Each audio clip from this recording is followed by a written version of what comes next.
Hello, I'm Tom from the Bartitsu Lab, and in this particular video I wanted to just discuss briefly the notion of piston shots and cycle shots. And both are extremely important to understand in self-defense and self-protection. So, the differences between the two. A piston shot is a bit like a bullet being fired from a rifle. It fires out. It comes into the chamber and out the rifle. Into the chamber, out the rifle. So the piston movement, typically with my hands, comes in and out. It's very economical, very direct. It typically takes an opponent's centre of balance, or the gravity, because something is always driving forward. Often it drives them back, or at least their head back, which means it's very easy to off-balance an opponent with a piston-style shot. Okay, so it's very good when done in a repetitive fashion to drive someone arse over tit, which if you're not from the UK basically means to fall down. Okay, so a piston shot typically drives forward and in on a straight line with economical motion, and it's really designed to drive someone back or drive someone over so they fall over. A cyclical shot typically follows a short, sharp, elliptical path. Okay, so a long oval, and the long oval path, like so. Okay, now these are typically more damage inducing. So whilst the pistons can cause damage and they do really hurt, a great benefit of piston shots is they're overwhelming. They give us a bit of a sensory overload. You know, all these things driving us front on mean that we tip over or step back or lose our footing or lose our balance. With our cyclical shots, typically we favour some degree of attachment. Grabbing his hoodie, grabbing his ear, grabbing his hair, grabbing the back of his neck, and we're smashing. So we'll be smashing with short, sharp, rounding shots. They go almost like a choo-choo train. We're going round and round and round. We're not dropping very low, but we are cycling round. Okay. It's important to know when, where and how to switch between the two. A lot of arts will focus on one or the other. So a lot of arts will either focus on long range bombs, or they'll focus on close-up cyclical rakes. But often in a 3-second confrontation, blending the two is your optimum choice, depending on your range and what you want the opponent to do. So when I'm teaching people, I like to just remind them what is their piston shots and what are their cycle shots. So in a very basic form, examples of your piston shots will be face mashes. So tiger claw, fujiao, whatever you want to call it, palm to the face. Whether the fingers are aiming for the eyes or just the palm, or one then the other, depending on how your system operates that particular technique.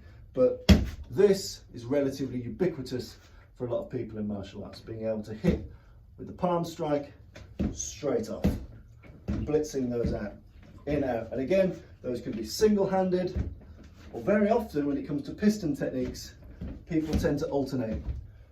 Piston techniques often benefit from a left-right or right-left methodology, because they're things you can do while moving forward. 1, 2, 3, 4. It's easy to alternate and drive your legs forward, to run your legs forward. So if you think of Vitor Belfort in that famous drive, it just comes out bang, bang, bang. Those are essentially the best examples of piston shots. People driving forward, left, right, left, right. You can do them single-handed, but they feel more natural for many with a kind of walking, alternating modularity to them. And you've got obviously palm strikes, or the claws, or whatever you fancy. You've got straight shots, whether you do it with a vertical fist, like I do most of the time, or horizontal, or whatever you do, you've got the exact same impetus. Bang, bang, bang, okay? Or you've got eye blitzes. Eye blitzes tend to be a little bit more scatty, but essentially we're still driving at those eyes. So they're a bit more close range, but the principle is still the same. Often it's left, right, left, right, right, left, right, left. Often we're still driving the human backwards because we're aiming to overwhelm them in their senses. Things that come directly towards a face require that person to grapple you or move away as a rule. So he either has to grab me and stop me doing it, or he has to step back, or if he's not careful, he'll be pushed back, knocked off balance. So your piston blows, typically your face palms here, your punches, your eye blitzes, but they often come with a walking motion, and they often come in alternating rows here, which makes them very, very good for the opening exchanges. So as we start in a middle or a longer distance, being able to smash through with these is really good. They're really powerful, and if I knock him off balance in the early doors, if he trips over his feet, if his head goes beyond his arse, then I can either Michael Flatley on his face, or I can do one. But it gives me the opportunity. They're very good, very conducive to knocking people over and making them feel overwhelmed. If that hasn't happened, as we get closer and closer with the blitzes, if we're blitzing correctly, if we're using the piston blows correctly, we'll get to a point where we're too close for that to happen effectively. And it's at that range, often then the cyclical blows come into their own. You can do cyclical blows from further away. So don't get me wrong, you can do things like the approach, you can really smash through if you wish. But typically, especially when I'm training people, we go for mid to long range piston style blitzes. At closer range, typically an attachment is made to the back, to the trousers, back of the head, ear, hair, beard, whatever you can grab. And then that's when these damaging, powerful elliptical shots come in. And essentially my aim here is to separate you from your consciousness. So once I've got an attachment and I'm doing these, I'm no longer primarily aiming to knock you down, I'm primarily aiming to knock you out. I'm aiming to overwhelm you with concussive shots, painful shots, damaging shots that separate you from your ability to be compos mentis. So the difference is, from this range, I just want you to fall over. I want to hurt you, I want you to land, and I want to hit you with something that really hurts. But as soon as you're down, I've got other options to escape or attack in a different way, a way that's more conducive to my success. Up close, typically an attachment then gets made, and then we move into this cyclical fight, which moves into short, sharp elliptical shots, and then transitioning into your nasty gutter fighting from here. Okay, so 3 ranges: pistons, cycles, and then gutter fighting, snarling, biting, doing all that kind of shit. All right. Examples of cyclical shots are hammer fists. And again, always remember the hammer fist, you're hitting with that hard part here. You're not hitting with the gap, you're not hitting with the little finger, you're using this. So your hammer fist obviously can come forehand or backhand, forehand or backhand. Some people can go for a kind of diagonal up as well. I don't really like these, but they are an option. But forehand and backhand in that elliptical circle fashion.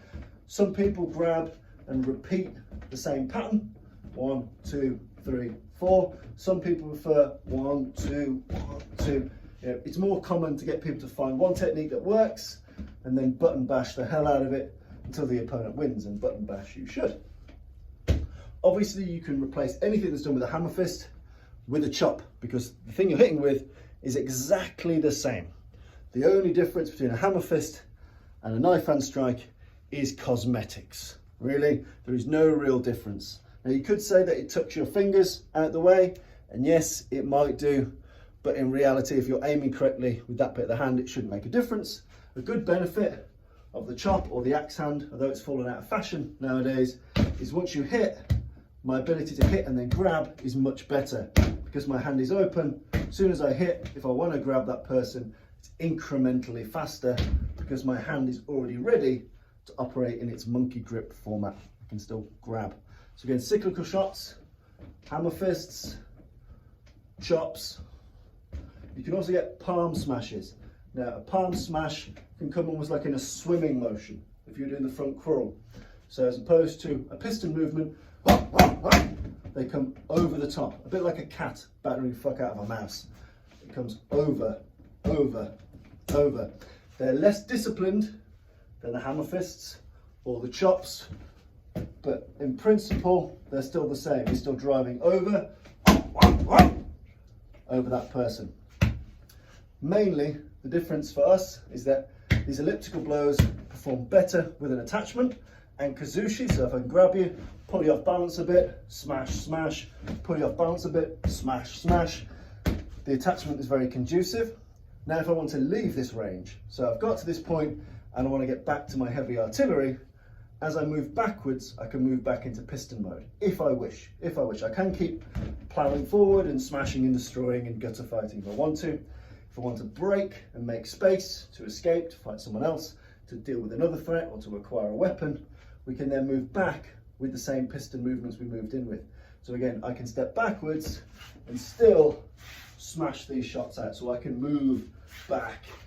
I can move back with palm strikes. I can move back with eye blitzes. I can move back with palm heels. So again, a good way to think of shots: piston-like blows, cyclical-like blows. For us at the Bartitsu Lab, cyclicals work well with an attachment and to end the opponent, to separate them from consciousness. Piston blows work really well in either crashing in or crashing out, and primarily designed to knock the opponent over so that we can essentially find an equalizer, escape, do something else. So again, longer range, shorter range. It's important to be able to flow in your combinations between the two and understand which strikes are most conducive to a piston style scenario or to a cyclical type scenario.